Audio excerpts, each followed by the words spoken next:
Good evening, everybody, and welcome. It's really wonderful to have you with us.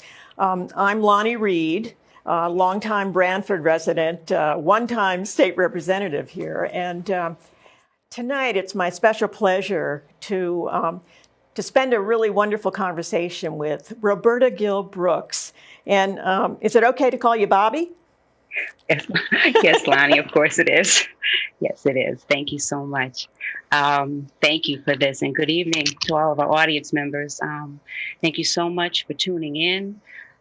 This is a remarkable opportunity for me, and I'm really hoping that this can be an evening that helps us all begin to communicate and connect more deeply as friends and neighbors with regard to those hard to talk about realities that impact all of our lives, issues of race, issues of inequality, brutality, and justice. Those things are in the headlines pretty heavily right now, but they've been dividing us for quite a long time. So I think that with all that is happening these days, this is a good time to start a conversation, even if it's an uncomfortable one. And I have to thank you, Bobby, because, this is brave. And this is candid, and I think this is really, really helping our community. Our team includes Karen Jensen from the Blackstone Library.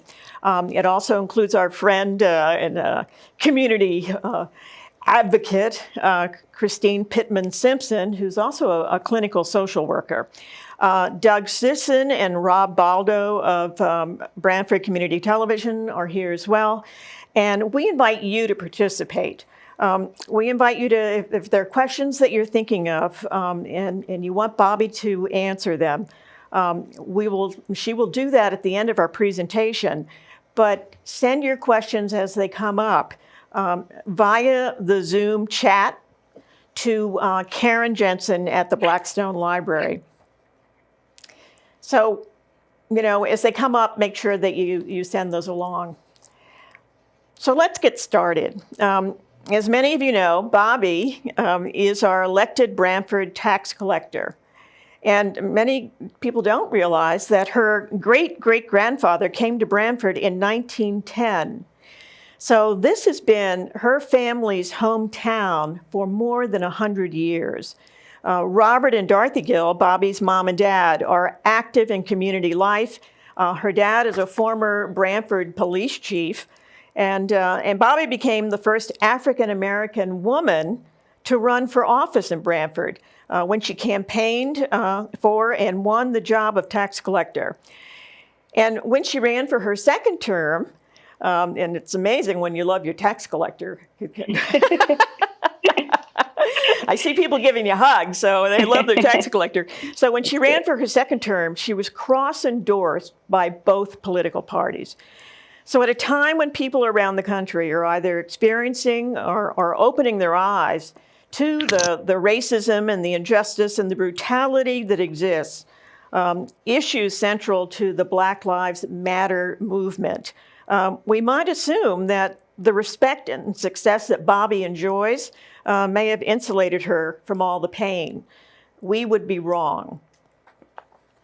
Yes, Lonnie, you would be wrong. Unfortunately, you would be wrong. I don't think anyone goes looking for racism or expecting racism. It just kind of has a way of sneaking up on a person of color. Even in a town like Branford, where the soil, as I've mentioned many times, is not racist. But like I said in my speech, even a good garden, a garden of rich and fertile soil, has weeds. And there's no escaping it. It creeps up on you. And with the horrific death of George Floyd, captured on video for all the world to see, I believe that with his death and after the death of many other Black men and women and boys, racism has been brought right to the forefront of everyone's life, smack dab in their face, up close and personal, which is why I felt compelled when I was asked to make remarks at the Black Lives Matter rally. I felt like there was no way I could turn down that opportunity, not in such a time like this. And I have to say that was such a remarkable day. And there was a multiracial, peaceful turnout.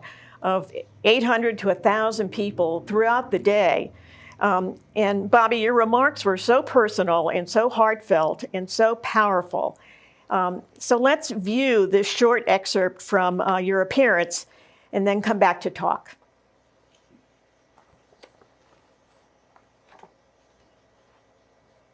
I am not here to share with you the Black perspective as a whole.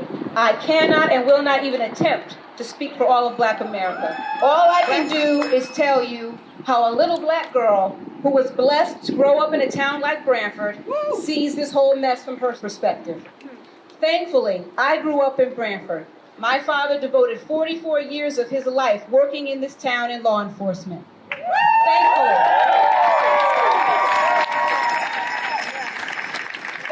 I have no knowledge of any instances of police brutality here. But let me tell you this. As a Black person, it is a terrifying time and an exhausting time to be Black. So many of my white friends have asked, Bobby, what can I do? How can I help? I don't have those answers, and I truly wish that I did. But I do have a couple of suggestions. When you witness racism, call it out. Instead of saying things like, it's horrible that a Black man was killed in such a way, but destroying the property has to stop. When you say that, you are prioritizing the wrong part.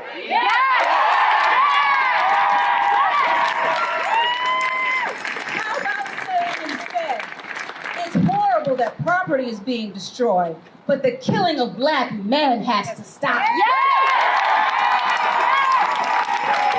We need your help with the Black Lives Matter movement because Black lives are in danger. This is not about Black versus white or police versus civilian. This is about right versus wrong. That's it.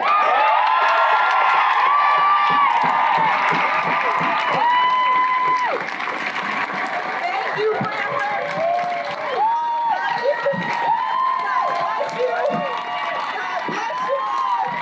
And Jackie, I hope I didn't talk too long.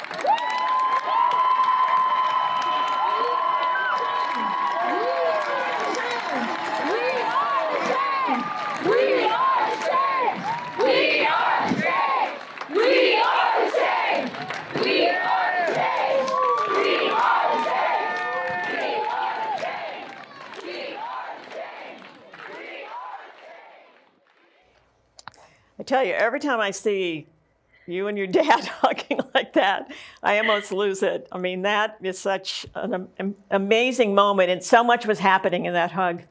So much. Yes. But you can also see how exhausted you are. I mean, you left it all out there. And, and talk about that a bit. At the conclusion of your remarks, I think that lasted about 20 minutes. You were really spent. I was, Lonnie, emotionally and physically. And what a lot of people don't know about the end of that, that hug from my dad. You have to remember, we were in the middle of COVID. We were social distancing. That hug from my dad was the first physical contact I had since mid-March. And so it lasted. Daddy always gives great hugs, but it lasted long, and it was just really special for he and I because, the moment, the time apart, I adore my parents, and it's been difficult for me to be away from them. So that was a really special moment. But as far as the exhaustion, I really have trouble actually remembering. I just remember being so tired. But I think by the end of my remarks, I had purged all the pain, the disgust, the frustration, the anger, and the disappointment that had been bottling up in me during that time, and maybe with many other people as well. COVID-19 was bad enough, being disconnected from family and friends with the social distancing and, one by one hearing of the sickness or death of, people we know or friends of people we know. And then what we all witnessed with George Floyd's death, my emotional dam just broke. And I think everything I was feeling just spilled out of me. And thinking about these things and going deep can really wear a person out. And yet all around me, I wasn't the only one who was shell-shocked. After being exposed to something like that, while horrifying to many, it wasn't so foreign to Black people. We've been watching this and experiencing this for years. And but what this event did do was awaken many non-Black people to things they never even thought about, never even knew existed, and experiences that they can't even imagine. But to me, talking about racism and putting it out there for discussion is worth the risk of being uncomfortable. So all the calls and questions that I got from friends about what can I do, or how can I get better at this? How can I be better at understanding? Kind of led to what we're doing this evening. And if I can help in some way to bring such a serious topic to the forefront and people want to talk about it, I'll do what I can. I don't have all the answers. I don't have the answers for all of Black America. I can only speak from my perspective, but we have to start somewhere. You know, when you talk about the death of George Floyd, I mean, we've seen Black men murdered before. And usually, and that was back on Memorial Day weekend. And we live in the world that has such a short attention span with a 24-hour news cycle. Yet the protest kept continuing and are continuing day after day all over the country. And what do you think about that? Well, I think we're at a time of real awakening.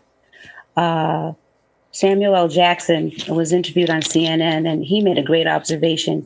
He said that with this event, it was almost as if the entire country's water collectively broke. And what happens after that is right now we're all in labor. And labor is long, labor is hard, labor is painful, labor is frightening. You're not quite sure when labor is going to end. It's a time of just holding tight of expectation. We don't know which way this is going to go. But the bigger question is, what are we going to give birth to? Are we going to give birth to a better understanding among people? Or are we going to regress back to the hate and the misunderstanding and the division that we've already traveled so far to overcome? What are we going to give birth to? So my hope is that many eyes have been opened, and not just those of African Americans. This time, this particular death hit the heart and soul of everyone, because it was, for all intents and purposes, a public execution. And no one can deny what they saw, and no one can look away. And I don't know of anyone who could come away from it unaffected. And if you came away from this unaffected, your soul is missing. You know, when we start really examining it, and I know this is something you've thought about a lot, where do you believe racism starts? Because I know in conversations we've had, you don't believe people are born racist. But what do you think brings it about? I was pondering that, and I thought back to something really simple. Okay. What do we think of when we think of Black and white? In our minds, in our descriptions, we think of white as being positive and Black as being negative. In the Western movies, the good guys wear the white hats, the bad guys wear the black hats. Heaven is considered white light. Hell is considered dark. The light of the morning is greeted with joy. The darkness of night is feared. We refer to things as, pure as the driven snow, which is white. Rolling around in the mud, which is Black or brown. Happy brides wear white on a happy day. When we're at funerals, we wear Black when we mourn. So we have this negative connotation of Black. And so from birth, the idea of Black and white are connected to good and bad, right and wrong, or positive or negative. But if you really think about that, it makes you wonder, what kind of impact do you think this has on a Black child? Or what kind of impact does it have on a white child? Depending on what their upbringing is and the kind of experiences they may have or things they're exposed to, they may go through life programmed to believe that white equals good and black equals bad. So for a white child, since white equals good, they come to the conclusion that they are good. And black children, they may look at black children as being bad or lesser. And if no one ever tells a black child something differently, or tells a white child something differently, how deep-seated does that notion get as they grow older? I know there were experiments over the years where they would give a little black girl and a little white girl a doll, a white doll with blonde hair and blue eyes.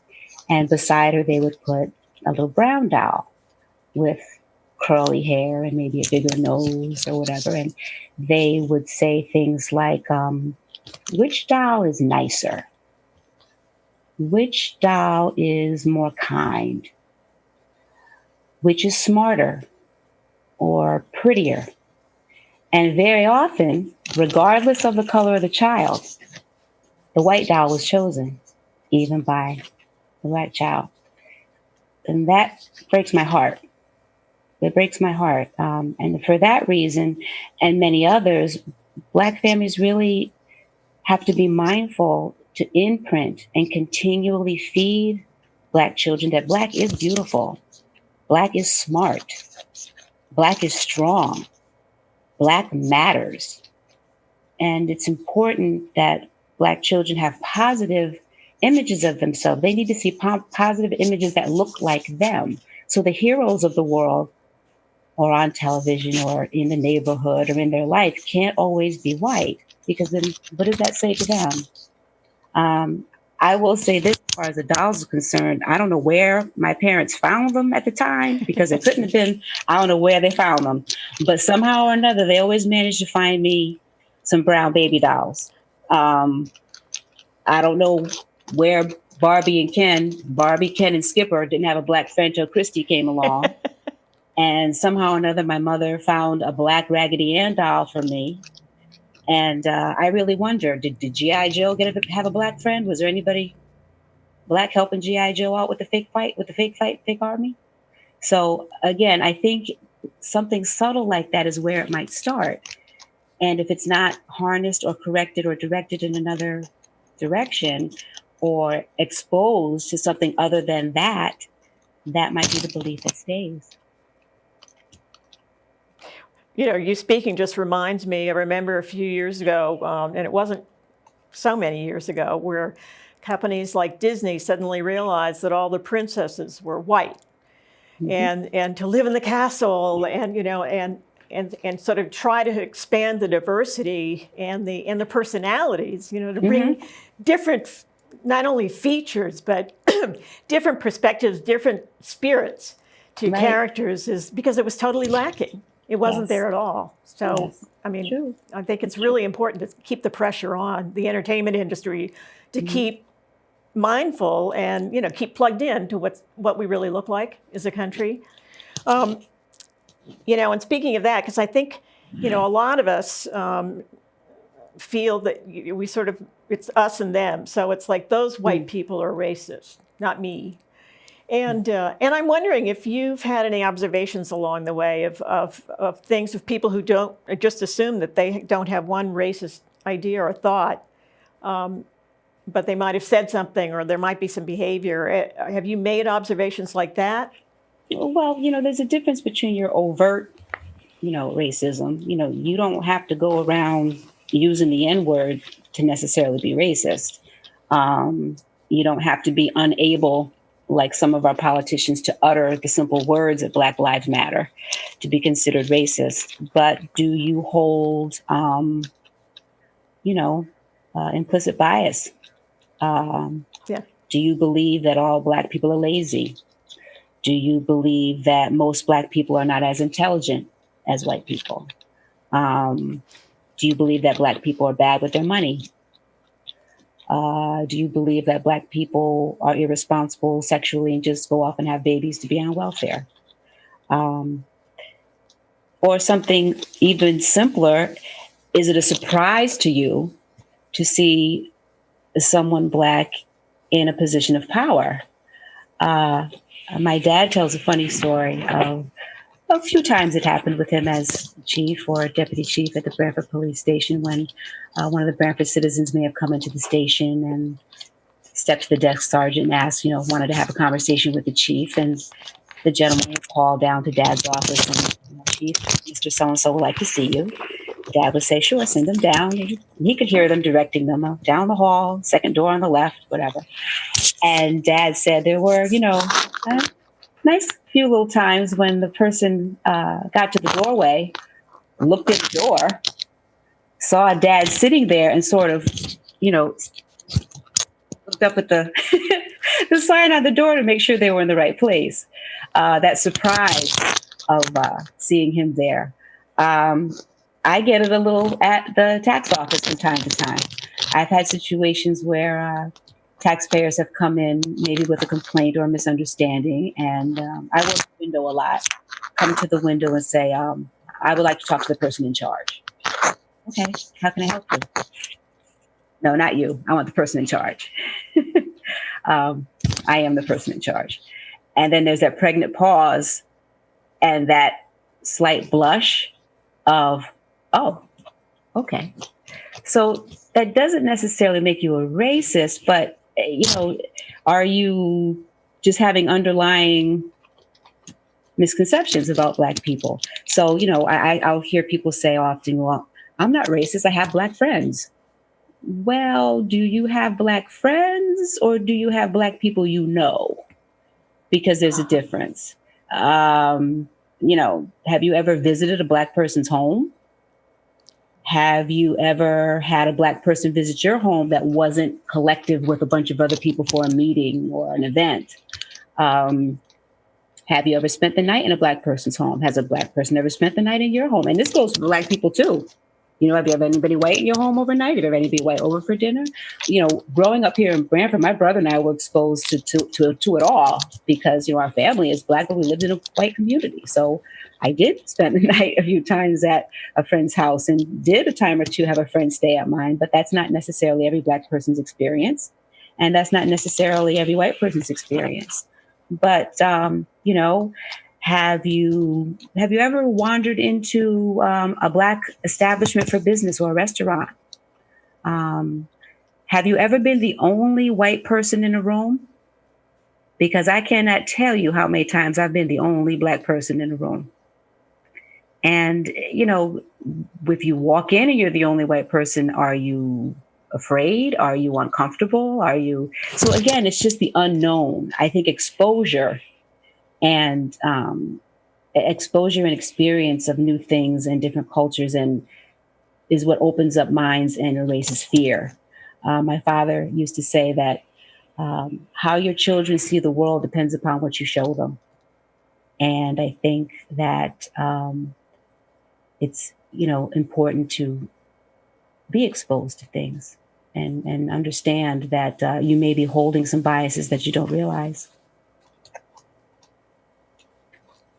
You always say how much you loved growing up in Branford. And I know you went to the public schools, you were a cheerleader, you were very popular and are very popular.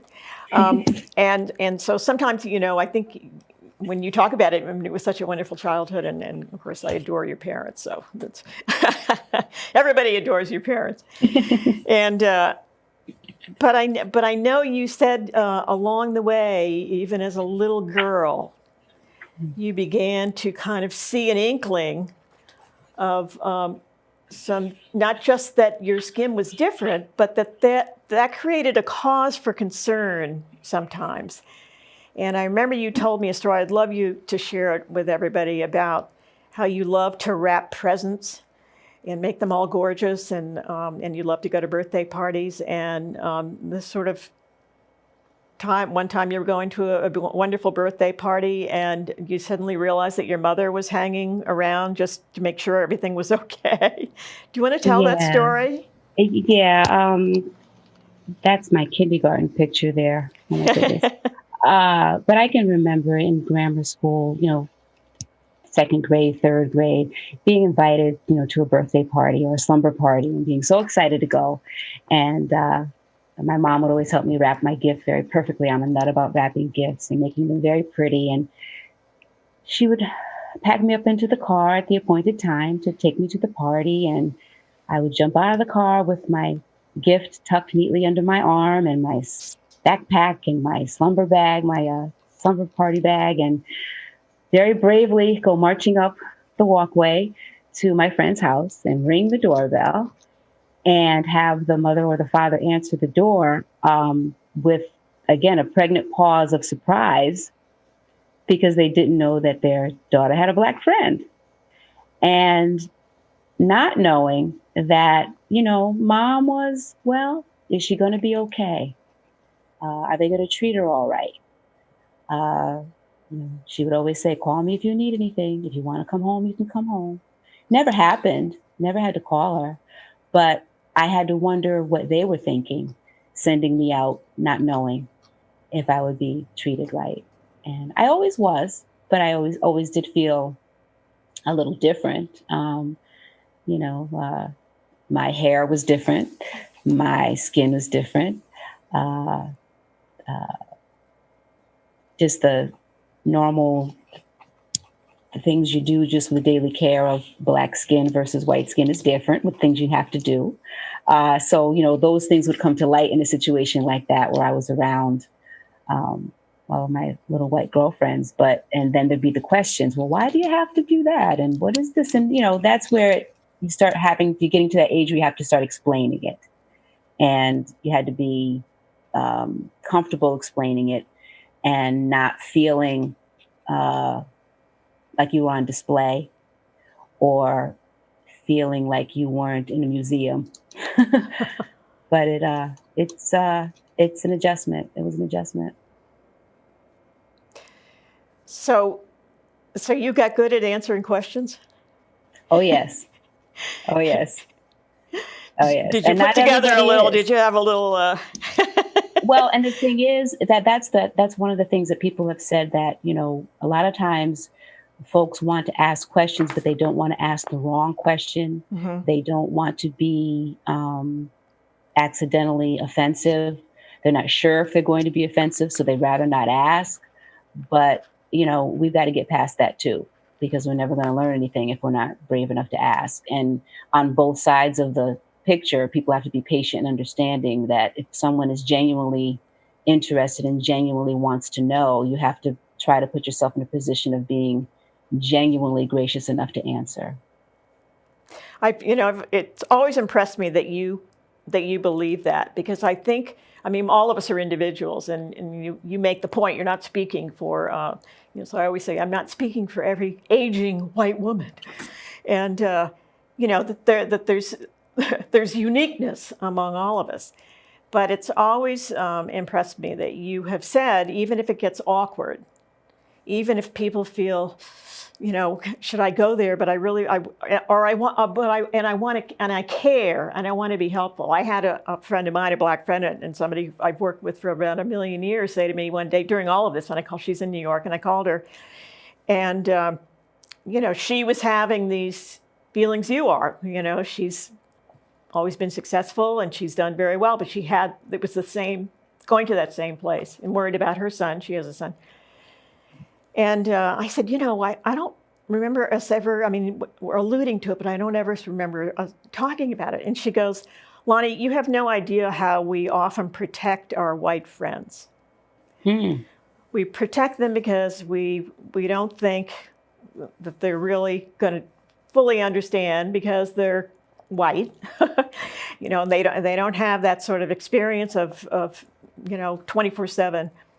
And she said, but also there's a feeling sometimes of just not wanting to go somber, let's go shopping, let's go to dinner, let's drink some wine, and that kind of thing. And I think, and she was saying, she thinks a lot of relationships and even long-term relationships, and probably even among people of the same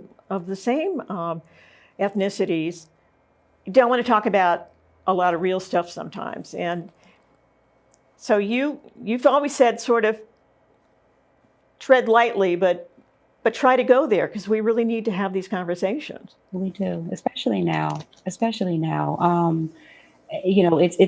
elephant in the room. It's right in front of us all right now with everything that's going on.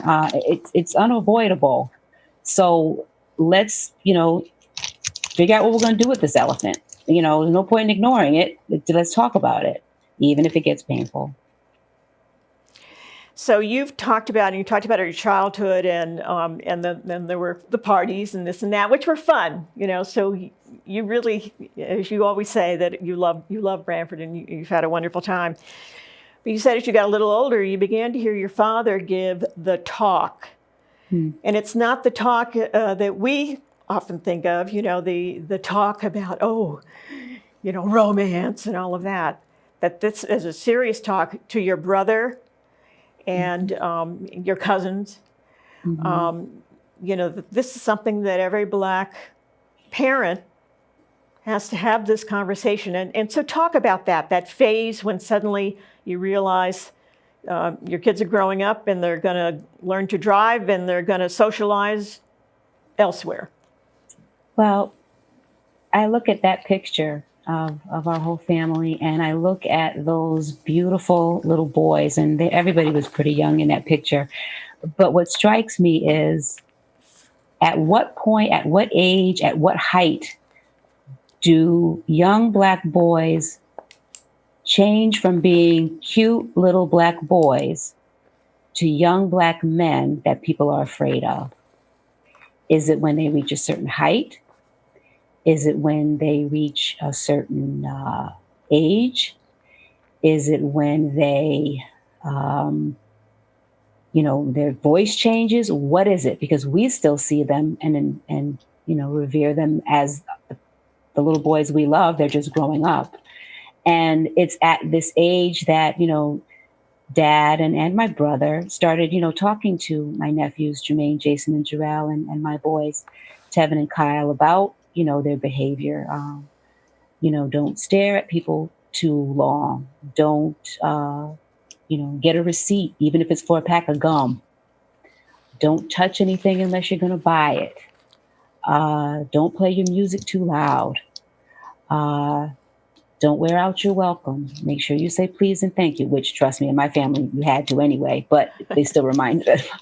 But that's that middle time, that's still that age of innocence in that picture, where we didn't have to worry about them so much because they were still here in Branford.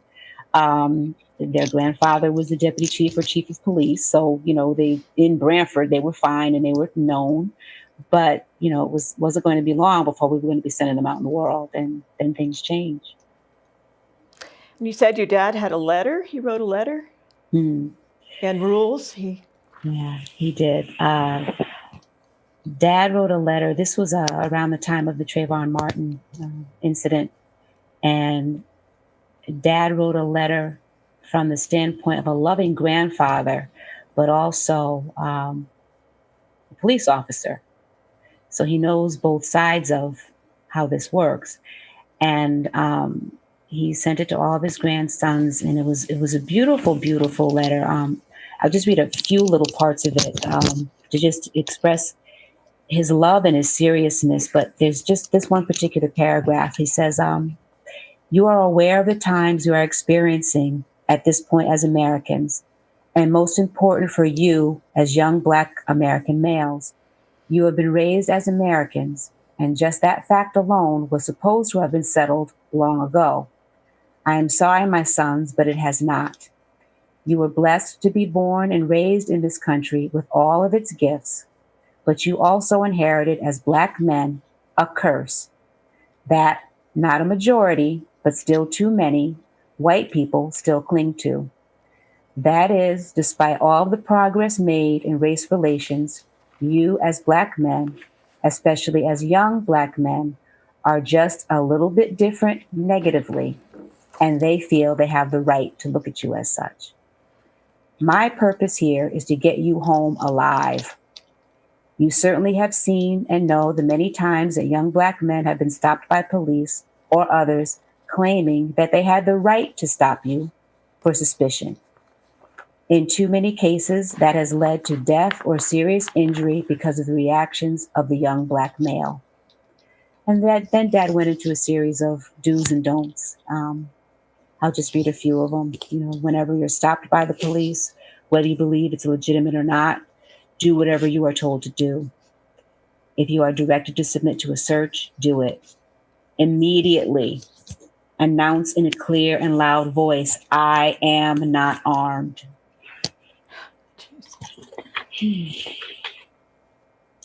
Do not make any sudden movements or any aggressive movements. Do not try to use your cell phone or especially try to reach for it, but never leave home without it. Don't get into any verbal argument, especially about your rights. It goes on and on, a little more like that. But this is the part that this last part I wanted to read.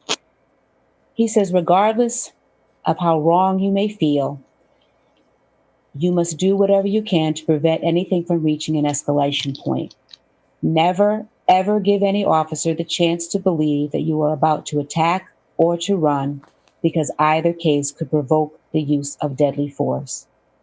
I will say again, be careful that your conduct with police does not put you in danger of any police officer reaching an escalation point.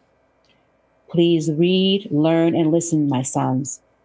I hope you will never have to use these rules, but please accept them from me. I won't go into the social justice that far too many Black American males have to endure, and it will take much longer a period of time before the rest of the world can understand. And I also realize how insulting some of the above cautions may be to your sensitivities. I do not care. We both have a job to do. Your job is to get home alive, and my job is to take care of your civil rights tomorrow. With love always, Grandpa. Oh, man. That is something. How did they handle that from the grandfather? Did they want to debate like, Grandpa, it shouldn't be happening today? Haven't we come far enough? Or did they just, obviously your dad has a really incredible knowledge, broad spectrum knowledge, but how did they take that? From Grandpa, they took it with gratitude, respect, and love, because they know that Grandpa will always steer them right. And Grandpa is everybody's rock. And it's sad that it had to be taught. It's sad that it had to be said, even here. But it had to be said because we all knew they weren't going to be staying here. They'd be going someplace else sooner or later, where not everybody knows who their grandfather is. And where the soil is a little more racist than Branford. So they accepted it. They accepted it from Grandpa with gratitude. It's just remarkable. And, I think it's something that I certainly never got a letter like that from my grandfather. That's really powerful. And then what about you, as you entered your teenage years and began socializing and all that? How was that? How did you notice things then as, whom to date or how you dated or how you socialized? Was that concerning? Well, the majority of my socialization at that age really surrounded our church and our immediate family. Those were people I grew up with. Those were people we hung out with. So as far as outside of that, I was pretty much a loner in high school. I kind of liked to be to myself. I think the guys had a better social life. The Black guys had a better social life in Branford than the girls did. Because as things were progressing, the guys dating or having, friendships or closer friendships with white girls I don't know if it was completely accepted, but it was a little bit easier. 'Cause I don't remember nobody asked me out. So I don't know whether, and I still wonder about that. I laugh about that now because I don't know whether there weren't any white guys my age that were interested in me, or if they just weren't coming anywhere near me because of my father. So it could have gone either way. I'm not sure. But going into New Haven, around people that looked like me was a little bit tricky too, because we spent Monday through Friday in white society. And then to go to New Haven, to where my cousins lived, or around more predominantly Black neighborhoods, we looked like fish out of water. We spoke differently. We dressed differently. We didn't necessarily know the games they knew. We didn't necessarily know the songs they knew. We didn't necessarily know the dances they knew. So for me, it was a little bit of an awkward time, trying to just come into my own. And then you graduated from high school and you went to college. Where did you go? You went to Syracuse? Syracuse, yes. And did beautifully there, and then had a career at AT&T. Yes, 32 years. Wow. 32 years. So then people are asking you to run for tax collector. And I know you gave it a lot of thought, because that's a big job. Yes, I did. That is a big job. Yeah, I do love it. I don't think anybody, while they're growing up, says, when I grow up, I want to be a tax collector. I don't think that happens. But from my standpoint, being tax collector is really a high profile customer service job. Nobody likes a tax collector, Grim Reaper, tax collector, same thing. I'm an equal opportunity offender. I say that all the time. But I think once people get past the confusion, and once people know the rules and they have someone explain them to them in a way they understand what we can and can't do, what we can and can't allow, how best to work things around their budget, working within the statutes, I think people appreciate that. And I really, really do love it. There's a lot to learn, but I love it. I really do. Well, I know, as I said earlier, there are a lot of people, you just don't see that, people hugging their tax collector, but I've seen that myself in town hall. And I know you help people. I know when they can't necessarily make the payment right now, you help put a schedule together and you put a plan together to help them. Yes, particularly my seniors, and I do call them my seniors, because they're great, and they sometimes have difficulty understanding, and the technology, paying online, and all of that. They sometimes have a little trouble with that. So we walk them through and try and get them to the point of understanding, and I think they're coming along pretty well. So you told me in one of our conversations that when you go door to door and you campaign, you're still very mindful of your brown skin and who approaches the door first and who knocks. Do you want to talk about that a little bit? Yes, during the first campaign, I did door knocking with Linda Malo, and I did door knocking with Dan Edelman and a few other of the candidates. And at the time, my husband had said to me, well, do you want me to come? Do you want me to come with you? And I was like, no, let me take one of the other candidates with me. He's like, well, what's the matter? I'm like, babe, two strange Black people coming up to their door that they don't know, right around dinner hour or very shortly thereafter, probably not a good idea. And I don't even think Linda knows this, and I'm not even sure if Dan knows this, but the few times that I did go door knocking with them, we were together, and I would walk up and ring the doorbell, and I would sometimes see the blinds part a little bit, or someone would crack the door. What do you want? Yes. Can I help you? And then if I stepped aside and they saw Linda, or if I stepped aside and they saw Dan, the door opened a little bit easier. So as we went further on, we went to the porch. I would let Linda ring the doorbell, or I would let Dan ring the doorbell, or if I rang it, I would step back because I could sense the discomfort. And now again, that could just be because people don't want people come knocking on their door. I got it. But if you've been Black as long as I have, you can kind of pick up on some things. And so it just, just to be on the safe side and not to be threatening. As I said before, there's a thin line between being a polite Black girl and an angry Black woman. So I figure, let me just back up a little, give them a little space, and then extend my hand. But I was very cautious about it, just to be on the safe side. I know among the things you're most proud of in in your life are not only the life you've built for yourself, but your sons, your two sons, and you say you have a bonus son as well. Yes, so you really have I do.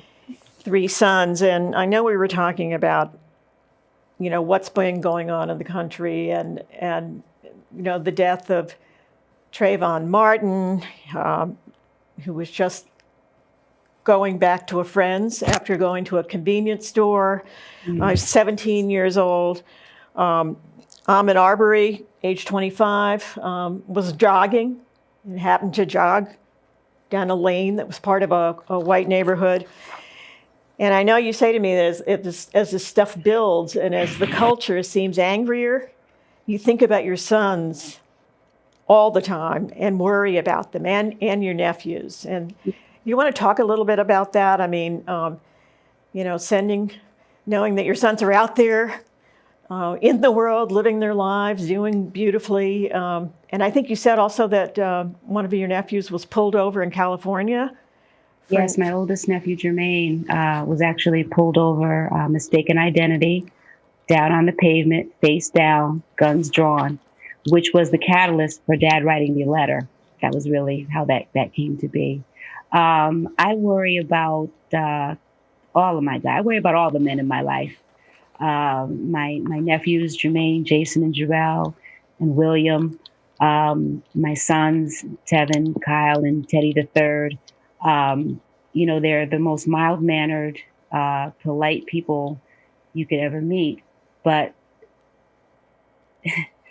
how can they ever be considered unarmed if their Blackness is the weapon people choose to see? And that's why, Grandpa's letter was so important. That's why every once in a while when I talk to each of them, I say, you still have that letter. Have you, review it once in a while? And they say they do. We just send them out there with all of our prayers and send them out there with all of our, hoping that they've absorbed all the lessons that we wanted them to be careful, to be mindful. That's all we can do, to be comfortable enough to send them out there. It's not easy, not easy. And I think even in terms of my Kyle will be 25 in January, and Kyle is on the autism spectrum. Very, very bright, but on the spectrum and has some challenges when dealing with people. And Kyle loves Skittles. And Kyle loves ginger ale. And Kyle will wear a hoodie. And when the whole Trayvon Martin thing came down in my mind, all I could imagine was, Kyle coming out of a convenience store nearby with a can of ginger ale and a bag of Skittles, mistaken identity, and having an officer tell him, stop, and him not understanding because he didn't do anything. He didn't know they were talking to him, or maybe not understanding the commands he's being given because of his autism, or him reacting in a way that might upset or be misunderstood by the police officers. So again, it's a simple thing of just the fact that he's Black, I have to worry about him. And one of my greatest fears is my dad. My dad is 87 years old. My dad has trouble hearing. And I think in terms of if Dad is driving somewhere other than Branford, where he might go down the wrong way of a one-way street, and in a place where someone doesn't know him and a police officer happens to see it, well, Dad, being a former police officer, knows you need to get your license and your registration, But what if he didn't hear the officer say, don't open the glove compartment? What if he didn't hear the officer say, keep your hands on the wheel? All he is to that officer is a Black man who did not follow his commands, who's reaching into a glove compartment. What might happen to my own dad? So these are the kind of fears that we live with all the time. And, you know, you can't let it consume you, but you can't let it too far out of your sight either. So I know you talk about, you know, trying to define, because everybody's using the terms white privilege and institutional racism, structural racism. And I know you have, you've really thought about these, and what do you want to say about that? Well, you know, that the term systemic racism gets thrown around, and a lot of people probably don't even know what it means. And I have an idea, but just in a nutshell, it's the way systems are set up to put people of color at a disadvantage. All right. So let's just look at something like for decades after the Civil War, government agencies started drawing maps and outlining certain areas that weren't necessarily considered good for investment. And those areas were usually where Black families were concentrated. So if there was no investment into those areas, they weren't worth a lot. Okay. Well, the key to generational success or generational prosperity is property ownership and education. So someone who has access to all that can pass it down from generation to generation to generation. But if Black people can't have access to it, they can't pass it down anywhere. Okay, so you're talking about property ownership, which is restricted. And then at the time, education was difficult because schools were segregated. So if you're not getting the property ownership and you're not getting the education, how are you supposed to move up to the line of generational wealth? Which then brings us to the situation where banks, being more willing to loan money to lower income white families than middle or maybe even higher income Black families. So it's a system that just is ongoing. And I'm not sure what year this was, but it was, I'm not sure of the exact time, but it can't be much different than this. For every $100 of wealth that a white family possesses, a Black family has $5.04. So it's systemic. It's systemic in terms of family wealth, incarceration rates, political representation, education, so many things. And, you know, where is the opportunity to make it even? How do you make it even? And to even think about making it even, you have to recognize that it's there in the first place. This feels like a good time to do the check your white privilege test. Ah, sure. Okay. Well, when we talk about privilege, in this case, privilege doesn't mean that you've had it easy. Nobody has it easy. This just means that being white lets you live in a way where you're not having to worry about the same things that Black people have to worry about simply because of the color of your skin. Okay, so if the meaning attached to being white is positive, it gives you such a greater advantage. So when people see white skin, again, they think that those people are presumed to be competent. They are presumed to be smart. They are presumed to be trustworthy or safe. So you're automatically already given a head start. So because of the color of your skin, and if you're white and not Black, you're treated differently. You know, a poor white person could stand next to a very wealthy Black person and is still going to be looked at as better simply because of the color of their skin. So there's a check your white privilege challenge that was going around. So let me grab my paper here. And this is audience participation. So if you're in the audience, just do this for me. Just put up 10 fingers. Put up 10 fingers, and I'm going to have you put a finger down if any of these apply. If they apply to you, put a finger down. Put a finger down if you've ever been called a racial slur.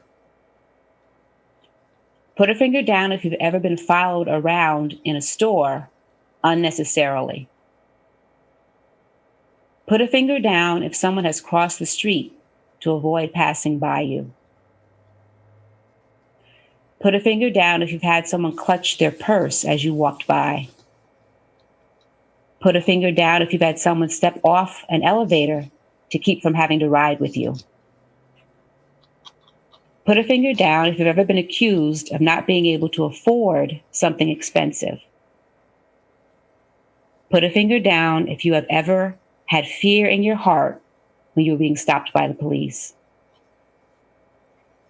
Put a finger down if you've never been given a pass on a citation that you've deserved.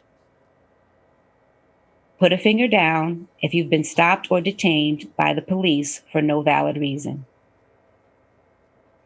Put a finger down if you have ever been bullied solely because of your race. Put a finger down if you have ever been denied service solely because of the color of your skin. And last, put a finger down if you have ever had to teach your child how not to get killed by the police. If you have even one finger left, you enjoy white privilege. There it is. Wow. Wow. That's powerful. I know you think that, and I think this was a really good observation of yours, that God has put us in timeout. Yeah, he did. He did. I know I said that back in March when the pandemic first started, and it was an offhanded thing. And I really think he has. We've been forced to sit still and quiet our minds and quiet our lives and really think about why we're here, what we're supposed to be to each other, what we've done to this world, what we've done to one another. And we can't go backwards. We've come way, way too far to turn back. And it just seems that the lid has been taken off Pandora's box of racism and sexism and bias and hate. And, it was a little thing, a little ember over in the corner, but they seem to be trying to fan the flames and throw gasoline on it. And we've come way too far for that. We're all in this thing together. We all live a different way. We're all breathing the same air. We're all walking the same earth. We'll all get up every morning, loving our family and hoping to make it through the day. We have so much more in common than we have that's different. And we're all just trying to make it. And if we're not going to help each other, I don't know what is in store for us. I really believe that God's got us in timeout and really wants us to fix this. This feels like a very good time to answer some questions from some of the viewers. And and I'm wondering, Karen? Yes, Karen here, behind the camera. We also have Chris in front of the camera, so we have a couple of questions that people have asked. So this question is from Becca, and she would like to ask you, Bobby, about your experience in the Branford public school system, especially in terms of racism, your experience of racism, and equity, diversity in the school curriculum. Was Black history paid attention to? Was it part of your experience in your education in Branford? Thanks, Becca. Yes, it was. We weren't celebrating Black History Month when I was in school a long, long time ago. So, but we always seem to get around to at some point, the civil rights movement, slavery and the Civil War. It was a blip. It was a little sugar-coated. I learned more from my own family, about all of that than we learned in the books. I do find it interesting that I'm sure I'm not the only one that's made this complaint that, why in the world did they pick the shortest month of the year for Black History Month? February. Did they want to get it over with fast? Or I'm not quite sure where that came from. But, and history itself, I've had debates with my dad about this. There is so much history out there and only so many years to teach it. And the longer we live, the more history there is. So you can't learn it all. But I do think curriculums need to start highlighting, not just the usual suspects, and that's not to disrespect, the usual suspects that get celebrated during Black History Month. But, going forward now, I'd really, really like to see more about, John Lewis. I really would like to see more about, at this point, Al Sharpton. I would like to see more about some of the women that are movers and shakers now. So they touched on it, but, it wasn't really in depth. And I'm looking forward to seeing what may happen going forward. And my kids are out of school now, so I'll have to look to see what my nieces and nephews actually study. Mm-hmm. I have a kind of a follow-up question about that too, Bobby, that when you would open books growing up in school, were there pictures of Black girls, Black boys, or was it mostly white? I mean, what was your experience around picture books, things like that, or when teachers would put up things, what would they put up about, people, what were the color of their skin, things like that? Okay. I did not see anybody that looked like me except for Martin Luther King. Mm-hmm. That's the only person I saw. Mm-hmm. In the books, that tiny chapter of, Harriet Tubman or Rosa Parks, but it wasn't, you didn't see, in the picture books, absolutely not. My mom was great about finding me books with children in that looked like me. And I started doing that with my godchildren. I try to always find books with little Black boys and little Black girls that look like them. No, that wasn't there. It wasn't there. And again, it wasn't so much that we could look at it and say, wow, where am I? Because it wasn't there at all. If I looked to the left of me, there were little white kids. I looked to the right of me, there were little white kids. So it wasn't so unusual. But as you get a little bit older and you see it someplace else is when it becomes like, well, wow, why don't we have more? And why aren't there more pictures of Black kids? I'm sure it's different now. I would love to see do they even have textbooks anymore? They do everything online. I would really wonder what a regular textbook looks like now. Is it more inclusive with all different races? Mm-hmm.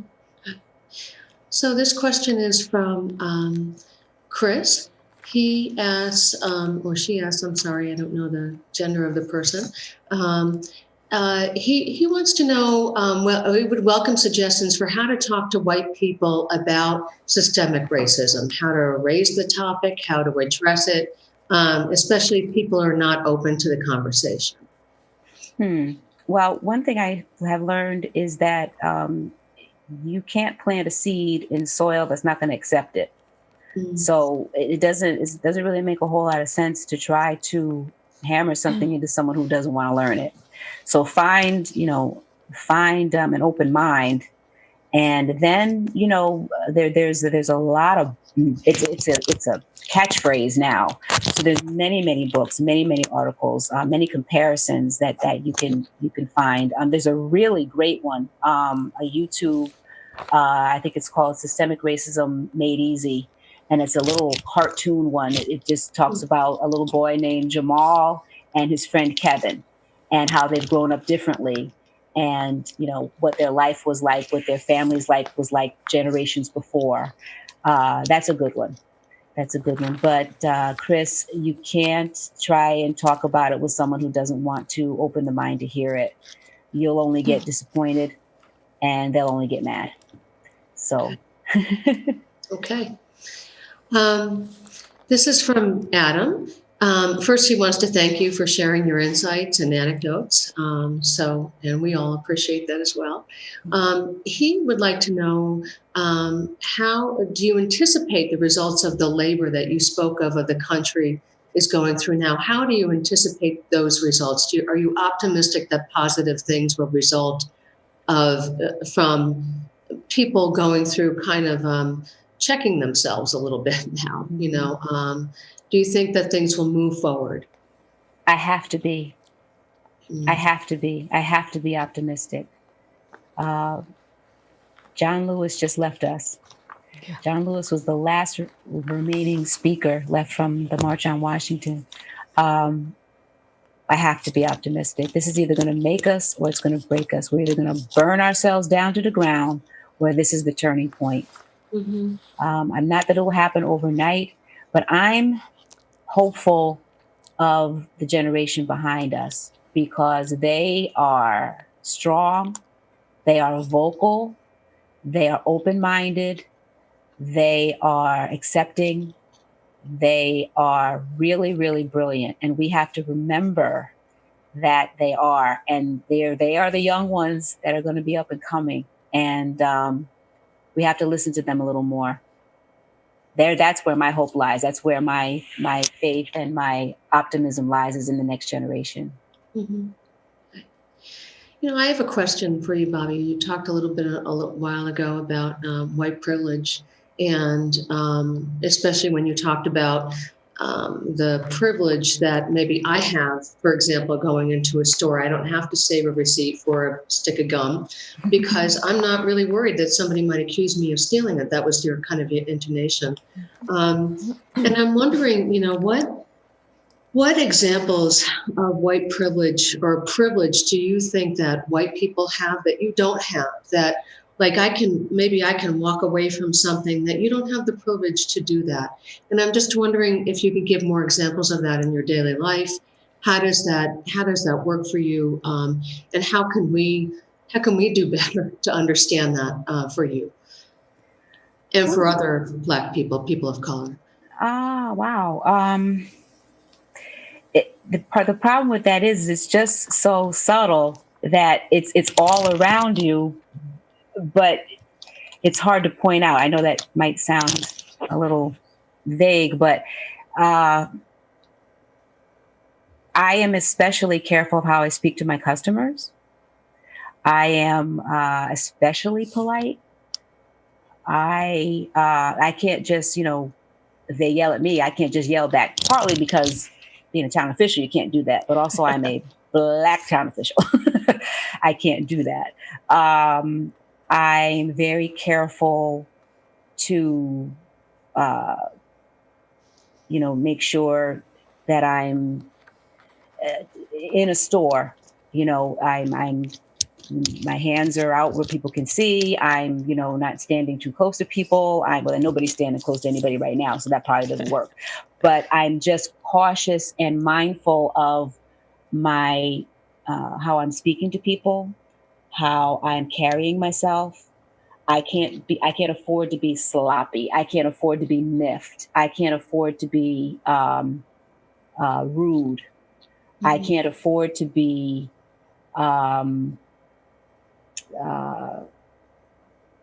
unkind. I have to be on my best behavior. Now, that might not necessarily be a Black-white privilege thing. That might be a being Tootie and Robert's daughter thing.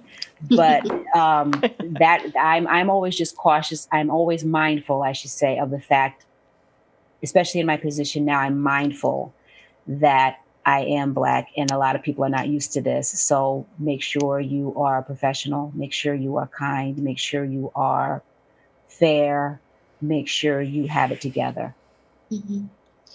And what toll does that take on you and maybe other people in your family to worry about those things? I mean, like on a daily basis, and it's kind of always back there.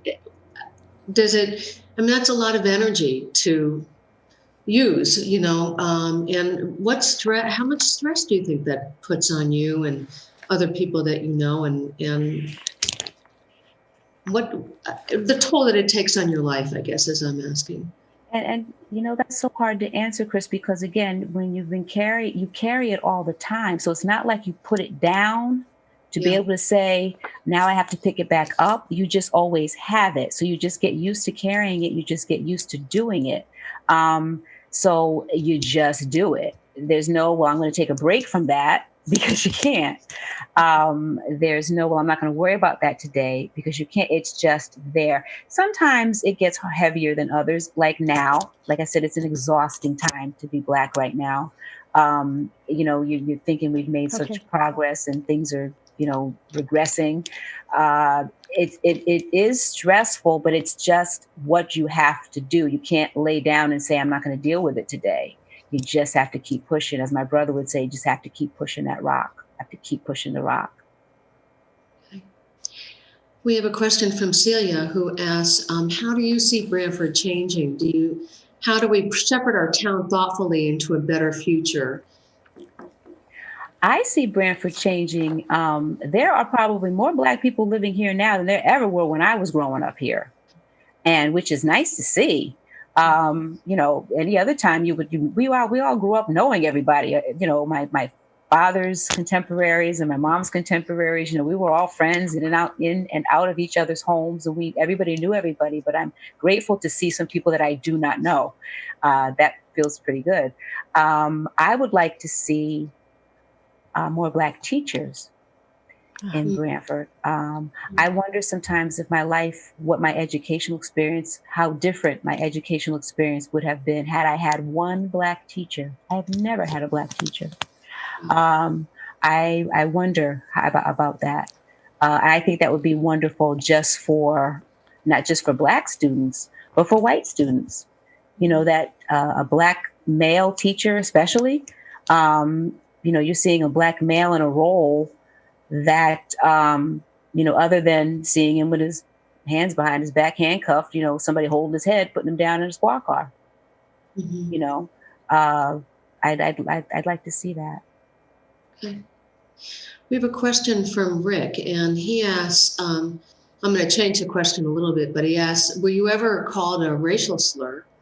How old were you if that happened? And how was that person involved in your life?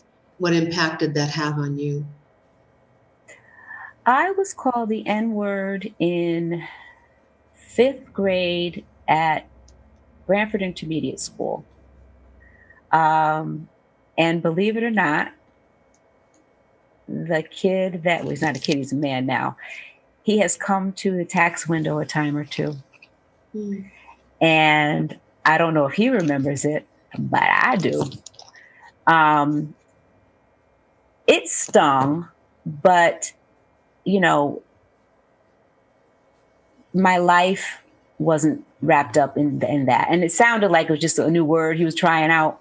I don't think he really meant it. I think he just figured, well, this is something new. Let me try this.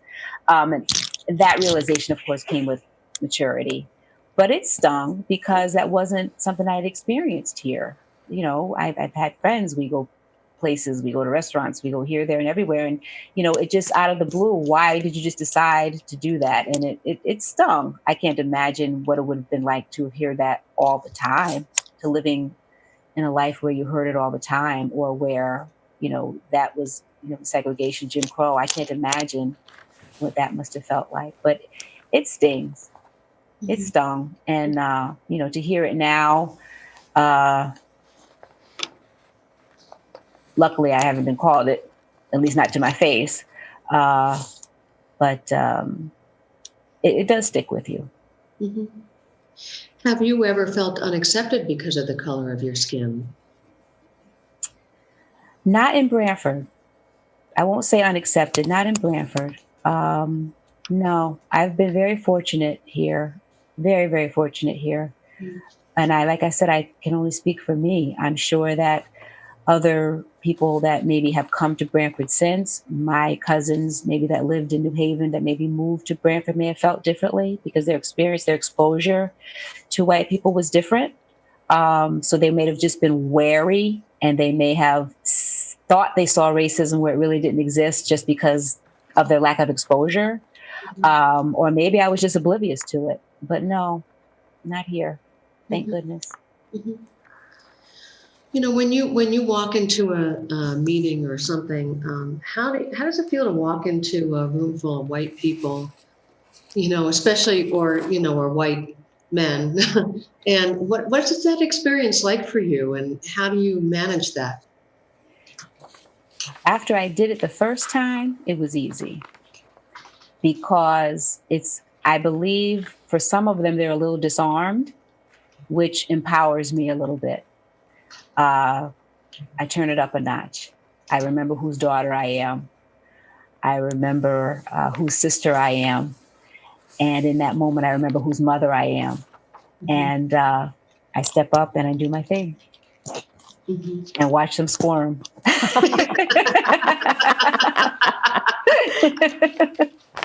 Do it, Bobby. What assumptions do you think are made about you simply because you're Black that aren't true? Assumptions. I'm not sure. That might be a question to ask somebody else that doesn't know me, to look at me and make an assumption. I'm really not certain. Mm-hmm. That's a tough one. Mm-hmm. Mm-hmm. Okay. When you were growing up, were there any other Black kids in school with you? Yeah, we were all related. Pretty much. Like I said, the whole crew, like I said, my dad's contemporaries, my mom's contemporaries, cousins, distant cousins, neighbors, Oak Street and Evergreen Place. Yeah, that was our tribe. That was our crew, that we did everything together. And that was a comfort zone for all of us. I do remember it being so funny. And I can see my god sister, Angela, out there. Going to Branford High School, I remember someone asked one time, why are all the Black kids sitting at the same table at lunch? Mm-hmm. And I said, all the white kids are sitting at the same table at lunch too. You can just tell that we are. But no, it was great. We had, it was enough of us in each grade where we had somebody to look up to and somebody to pull up behind us. And we really enjoyed ourselves. It was a great little community, and I miss it. I really miss it. Mm-hmm. Okay.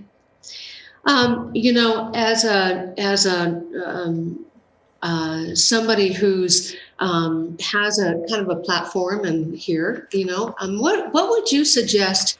How would you suggest that people talk with you about, questions that they might have about race and about how to understand your experience or another Black person's experience, and how to incorporate that in their life and understanding? Exposure. Mm-hmm. Exposure. Mm-hmm. I think what leaves people afraid or wary is not knowing. Go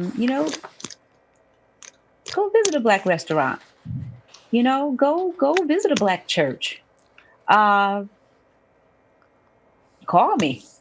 I'm willing to talk. If you're talking about approaching me, I'm easy like that. I don't have a problem talking about it. I'm not easily offended.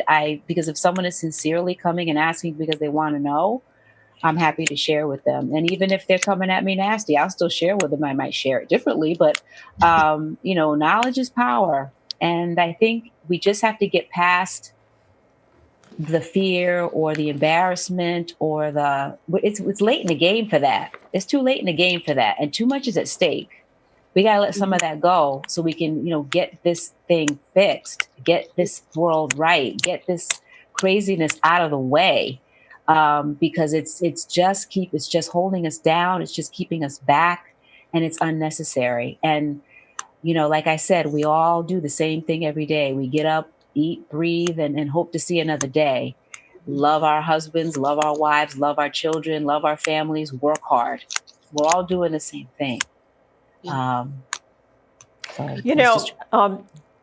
sorry to interrupt this because I'm loving every moment of it, but we're coming on to about 90 minutes, and I know, so we probably should close it out. But I know, Bobby, you had some things you wanted to say in closing. I do. Let me just find it. That's a good question. Okay. Yeah. Thank you. That would be great. One, I just want to thank you, Lonnie, and Chris, and Karen. Putting this together with you has been so much fun. This is really, really special for me, and I'm honored that you asked me to do it. I want to just put a special thank you out there to Dorothy and Robert Gill. I know you're out there somewhere. My family, my tribe, mom and dad, you have always taught John and I to stick up for ourselves. You told us that if we didn't understand, to ask. You taught me to use my voice. You've taught me to speak truth to power. You didn't raise me to look for a knight in shining armor to fight for me, but you raised me up to learn how to raise up my own sword and use it effectively. And you taught me to be polite, but to speak my truth, and to never dim my light to make anyone else feel better about themselves.